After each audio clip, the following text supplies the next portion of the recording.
তারিখে রাতে একটা অর্ডিন্যান্স জারি করে পূর্বের 1972 সালের এনবিআরের যে অর্ডিন্যান্স ছিল সেটা বাতিল ঘোষণা করা হয়।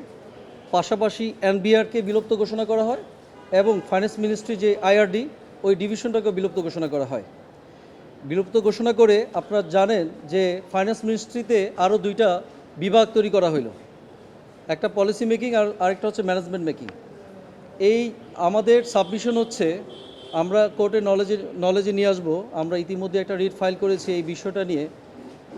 ফাইন্যান্স মিনিস্ট্রি ইতিমধ্যেই ওভারলোডেড, অনেকগুলো বিভাগ নিয়ে তারা কাজ করে।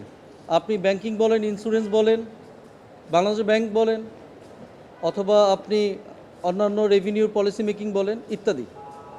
সেক্ষেত্রে আবার ফাইন্যান্স মিনিস্ট্রিতে নতুন করে দুইটা ডিভিশন ক্রিয়েট করে ওই ডিভিশনের অধীনে নিয়ে যাওয়া একটা ওয়েল এস্টাবলিশড একটা সংস্থা 1972 সাল থেকে তারা কাজ করে যাচ্ছে, সেই সংস্থাকে হঠাৎ করে বিলুপ্ত ঘোষণা করা আমার মনে হয় এটা সংবিধানের সাথে সাংঘর্ষিক। এই জন্য যে আমাদের সংবিধানের আর্টিকেল 26 বলেছে যদি কোনো আইন, যদি কোনো অর্ডিন্যান্স যদি পাশ হয়, সেটা যদি মৌলিক অধিকারের সাথে সামঞ্জস্য না হয়, সেক্ষেত্রে সেই আইনটা অধ্যাদেশটা চ্যালেঞ্জ করা যাবে এবং supreme court is the concern authority ওইটাকে রিভিউ করা।